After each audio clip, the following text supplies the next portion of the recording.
নমস্কার, শুভ সন্ধ্যা। আমি শ্রীমতী রিন্টু চৌধুরী, ভালো হও ভালো করো গ্রুপের একজন সদস্যা। দৈনন্দিন লাইভ অনুষ্ঠানে প্রায় প্রতি শুক্রবারের মতো এই শুক্রবারও কিছুক্ষণ কথামৃত পাঠ ও অনুধ্যান করার চেষ্টা করব। সেই সঙ্গে আজ থেকে শ্রীরামকৃষ্ণের উপদেশ বই থেকে একটি করে উপদেশ আমরা পড়লে আমরা যারা আধ্যাত্মিকভাবে একটু উন্নতির জন্য চেষ্টা করছি তাদের পক্ষে শুভ হবে। আচ্ছা, ভগবান সর্বদেব দেবী স্বরূপ ভগবান শ্রী শ্রী রামকৃষ্ণদেব, জগৎ জননী জগৎ প্রসবিনী করুণাময়ী মা শারদা ও যুগাচার্য বীর সন্ন্যাসী স্বামী বিবেকানন্দের শ্রীচরণে এই কথামৃত পাঠ ও অনুধ্যান এই সন্ধ্যাকালীন পূজা স্বরূপ, সেবা স্বরূপ, শ্রদ্ধাঞ্জলি স্বরূপ অর্পণ করার চেষ্টা করছি। আর সমস্ত ভক্তমণ্ডলীকে জানাই আমার অন্তরের অন্তঃস্থল থেকে শ্রদ্ধাযুক্ত প্রণাম। শুরু করার আগে শ্রীমকথিত কথামৃত পাঠ ও অনুধ্যান শুরু করার আগে আমরা সেই লাইন দুটি বলবো, যে লাইন দুটি বলে মাস্টারমশাই শ্রীমদ্ ভাগবতের গোপী গীতার যে লাইন দুটি বলে কথামৃত শুরু করেছেন সেই লাইন দুটি বলবো। তব কথামৃতম তপ্ত জীবনম কবিভিরীড়িতম কল্মষাপহম শ্রবণ মঙ্গলম শ্রীমদাততম ভুবি ঘৃণন্তি য়ে ভুরিদা জনাঃ। অর্থাৎ আমরা যখন আনন্দে থাকি তখন আমাদের কজনের ঈশ্বরের কথা মনে হয় আমরা বলতে পারবো না। সেই আনন্দটাও যে আমাদের ঈশ্বরেরই দেওয়া, এটা আমরা বুঝতে পারি না, ভুলে যাই। কাজে যখন তপ্ত জীবনম, যখন আমাদের জীবনটা তপ্তময় হয় তখন আমরা ঈশ্বরকে আঁকড়ে ধরার চেষ্টা করি। তখন এই শ্রীরামকৃষ্ণদেবের কথারূপ অমৃত দ্বারা আমরা আমাদের কলুষ নাশ হয়, শ্রবণে মঙ্গল হয়, যা যা হয় এই শ্লোকের মাধ্যমে মাস্টারমশাই বলে দিয়েছেন। ঠিক আছে? আচ্ছা,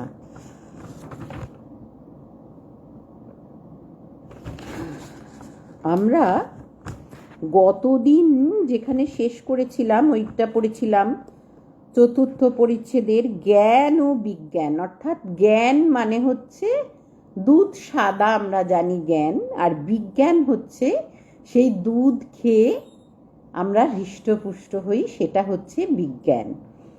জ্ঞান ও বিজ্ঞান অদ্বৈতবাদ, বিশিষ্টাদ্বৈতবাদ ও দ্বৈতবাদ, এই তিনের সমন্বয়।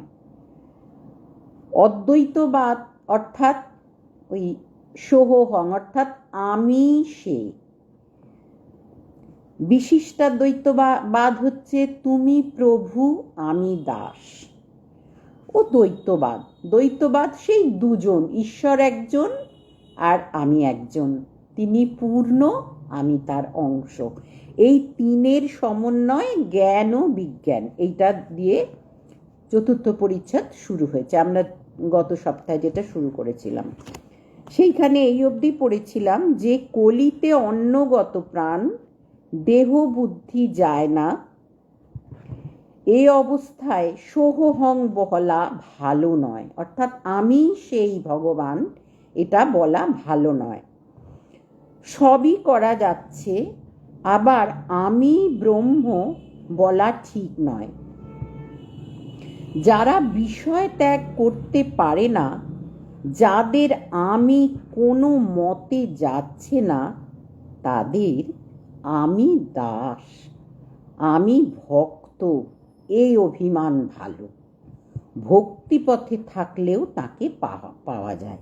এ কথাগুলো কিন্তু ঠাকুর শ্রীরামকৃষ্ণ বিদ্যাসাগর মহাশয়ের বাড়িতে এসে বলছেন, যিনি দয়ার সাগর হিসেবে পরিচিত, যিনি অনেক ভালো কাজ করেছেন। আচ্ছা, এবার জ্ঞানীর কথা বলছেন জ্ঞানী নেতি নেতি করে বিষয় বুদ্ধি ত্যাগ করে, তবে ব্রহ্মকে জানতে পারে। নীতি নীতি মানে কোনোটাই সে নয়। হ্যাঁ, হাতটা আমি নই, পাটা আমি নই, চোখটা আমি নই, মনটা আমি নই, তাহলে আমি কে? এই নেতি নেতি করতে করতে জ্ঞানী বিষয় বুদ্ধি ত্যাগ করে তবে ব্রহ্মকে জানতে পারে। যেমন সিঁড়ির ধাপ ছাড়িয়ে ছাড়িয়ে ছাদে পৌঁছানো যায়। জ্ঞানী সিঁড়ির ধাপ মানে সিঁড়িগুলোকে মনে করছে এই সিঁড়িটা ব্রহ্ম নয়, ওই সিঁড়িটা ব্রহ্ম নয়, এরম করে ত্যাগ করতে করতে ছাদে যখন পৌঁছলেন তখন তিনি ব্রহ্মপ্রাপ্ত হলেন। কিন্তু বিজ্ঞানী, যিনি বিশেষ রূপে তার সঙ্গে আলাপ করেন, তিনি আরও কিছু দর্শন করেন। তিনি দেখেন ছাদ যে জিনিসে তৈয়ারি, সেই ইট চুন সুরকিতেই সিঁড়িও তৈয়ারি। নেতি নেতি করে যাকে ব্রহ্ম বলে বোধ হয়েছে তিনি জীবজগৎ হয়েছেন। বিজ্ঞানী দেখে যিনি নির্গুণ তিনি সগুণ। জ্ঞান আর বিজ্ঞানীর মধ্যে তফাৎটা এখানে ঠাকুর বললেন। এরপর আবার বলছেন, ছাদে অনেকক্ষণ লোক থাকতে পারে না, অর্থাৎ ব্রহ্মজ্ঞান হয়ে অনেকক্ষণ থাকতে পারে না। ছাদের সঙ্গে ব্রহ্মের তুলনা করেছেন। আবার নেমে আসে। যারা সমাধিস্থ হয়ে ব্রহ্ম দর্শন করেছেন তারাও নেমে এসে দেখেন যে জীবজগৎ তিনিই হয়েছেন। ওই যে সিঁড়ির ধাপ দিয়ে নেতি নেতি করে উঠে ছাদে পৌঁছলেন, ছাদে পৌঁছে বিশেষভাবে জ্ঞান অর্জন করে বিজ্ঞানী হলেন, হয়ে দেখলেন ছাদও যা দিয়ে তৈরি, যেগুলোকে এতদিন নেতি নেতি করে সিঁড়িগুলো দিয়ে যে পথটা দিয়ে আমরা উঠে এসছি সেটাও সেই একই জিনিস দিয়ে তৈরি। ছাদে বেশিক্ষণ থাকতে পারা যায় না, নেমে আসে। যারা সমাধিস্থ হয়ে ব্রহ্ম দর্শন করেছেন তারাও নেমে এসে দেখেন যে জীবজগৎ তিনিই হয়েছেন। সারে গামা পাধা নি, নিতে অনেকক্ষণ থাকা যায় না, নিয়ের পর আবার সা বলতেই হয়। আমি যায় না, তখন দেখে তিনি আমি, তিনি জীবজগৎ সব, এরই নাম বিজ্ঞান। তখন আর কিছুর সঙ্গে তফাৎ থাকে না। আমি যায় না, তখন দেখে তিনিই আমি, অর্থাৎ তাতে আর আমাতে কোনো তফাৎ নেই। আবার তিনি জীবজগৎ সব, এরই নাম বিজ্ঞান। এটা বিরাট উঁচু অবস্থার কথা। মানে জীব আমি মানে জীব জগৎ ঈশ্বর সব কিছুই এই আমি। এটা অনেক উঁচু অবস্থার কথা। আচ্ছা, এবার ঠাকুর বলছেন জ্ঞানীর পথ ও পথ, জ্ঞান ভক্তির পথ ও পথ, আবার ভক্তির পথ ও পথ। জ্ঞান যোগ ও সত্য, ভক্তি পথ ও সত্য, সব পথ দিয়ে তাঁর কাছে যাওয়া যায়। তিনি যতক্ষণ আমি রেখে দেন ততক্ষণ ভক্তি পথই সোজা। আমিত্ব তো আমাদের যায় না, সেজন্যে ঠাকুর বলছেন যে যতক্ষণ আমিটা জ্ঞানটা কিন্তু তিনিই রেখে দেন, সেই ঈশ্বরই রেখে দেন। তাই বলছে তিনি যতক্ষণ আমি রেখে দেন ততক্ষণ ভক্তিপথই সোজা।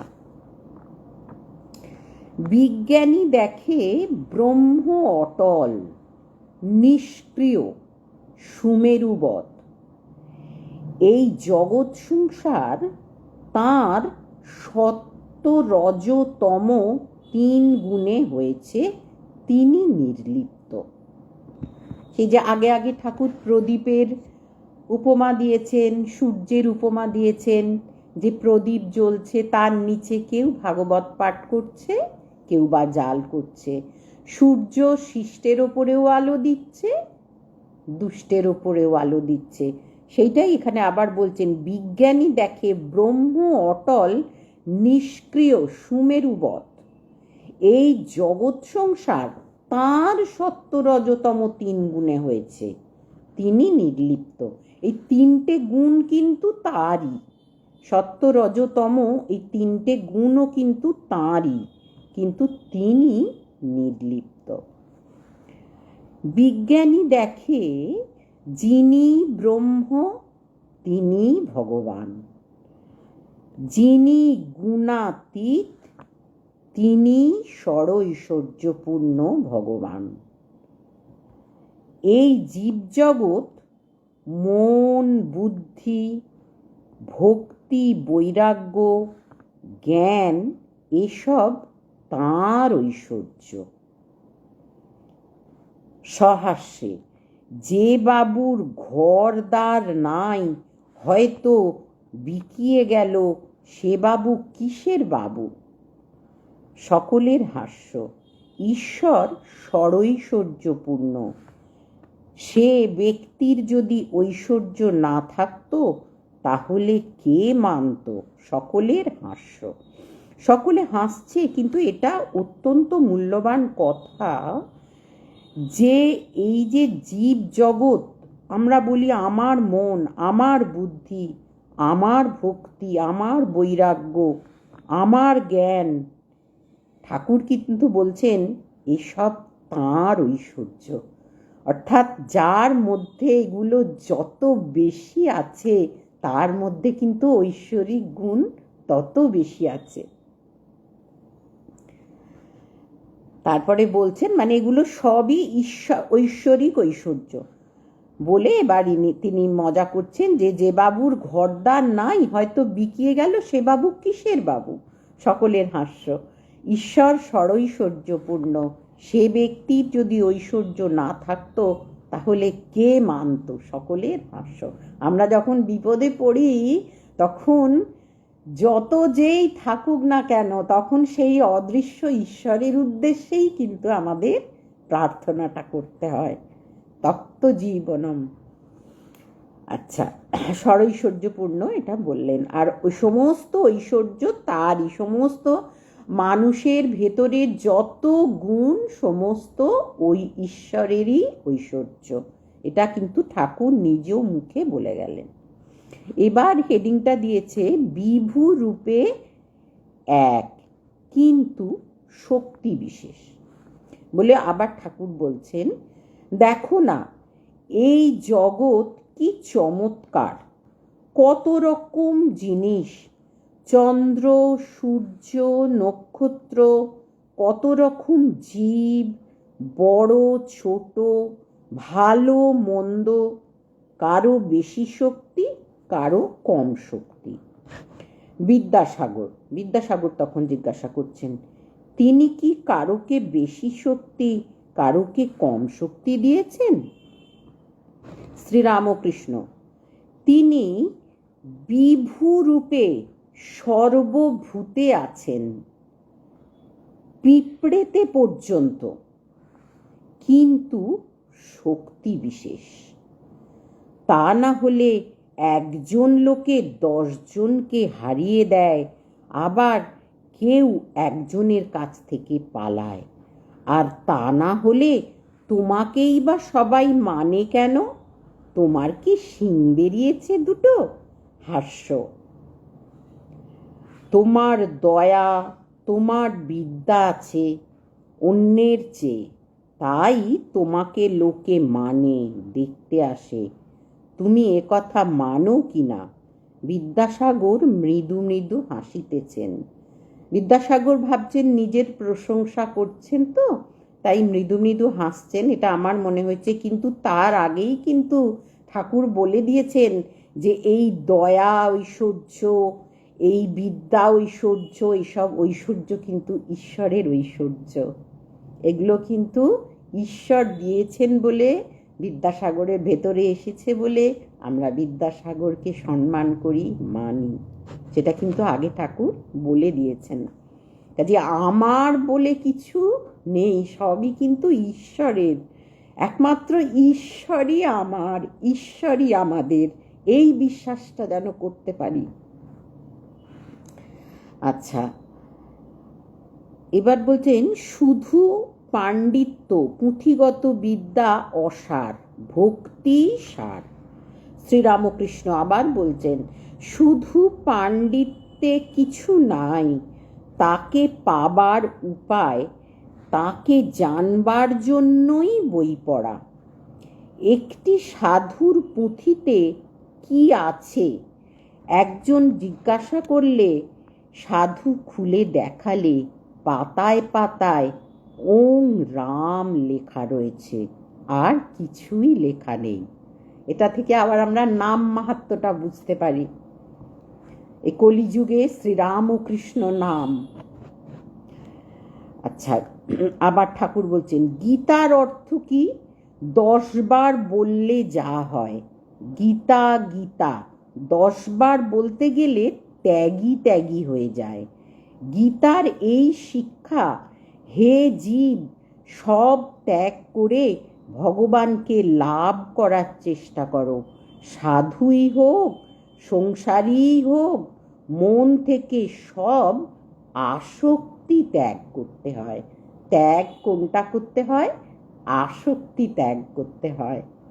কেননা এই সংসারটা তো আমাদের নয়, এখানে আমরা জড়িয়ে পড়ব কেন?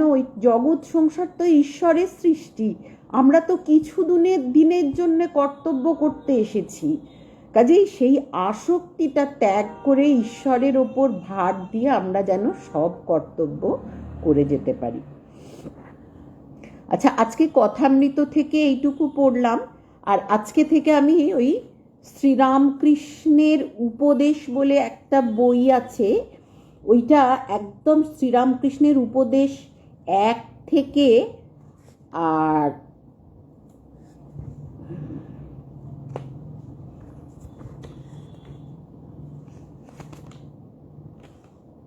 131টি উপদেশ দেওয়া আছে। হ্যাঁ, এই উপদেশ থেকে আমি কিছু কিছু পড়ছি, যেটা আমাদের যারা একটু আধ্যাত্মিক জগতে উন্নতির চেষ্টা করছি, এটা আমাদের নিজেদের ভাববার বা ধ্যানের বিষয় হলে আমার মনে হয় আমারও ভালো হবে, এবং যারা একটু আধ্যাত্মিক পথে উন্নতির চেষ্টা করছে তাদেরও ভালো হবে। উপদেশ, বইটার নাম হচ্ছে শ্রীরামকৃষ্ণের উপদেশ, রামকৃষ্ণ মিশন সারদাপীঠ, বেলুর মঠ। আচ্ছা, প্রথম উপদেশটা হচ্ছে মানুষ আপনাকে চিনতে পারলে ভগবানকে চিনতে পারে। আমি কে ভালো রূপে বিচার করলে দেখতে পাওয়া যায় আমি বলে কোনো জিনিস নেই। হাত, পা, রক্ত, মাংস ইত্যাদি, এর কোনটা আমি? যেমন পেঁয়াজের খোসা ছাড়াতে ছাড়াতে কেবল খোসাই বেরোয়, সার কিছু থাকে না, সেই রূপ বিচার করলে আমিত্ব বলে কিছু পাইনে, শেষে যা থাকে তাই আত্মা চৈতন্য। এটা বলে শ্রীরামকৃষ্ণের উপদেশ বই থেকে এই উপদেশটা, ঠাকুরের এই উপদেশটা বলে আজকে আমি কথামৃত পাঠ ও অনুধ্যান আজকের মতো এখানেই শেষ করছি। সমস্ত ভক্তমণ্ডলীকে জানাই আমার আন্তরিক শ্রদ্ধাযুক্ত প্রণাম। আর ঠাকুর মা স্বামীজির শান্তি মন্ত্র বলে আজকের মতো শেষ করব। ওম संस्थापकाय च धर्मस्य सर्वधर्मस्वरूपिणे अवतारवरिष्ठाय रामकृष्णाय ते नमः। जननीं शारदां देवीं रामकृष्णां जगद्गुरुं पादपद्मे तयो स्थित्वा प्रणमामि मुहुर्मुहुः।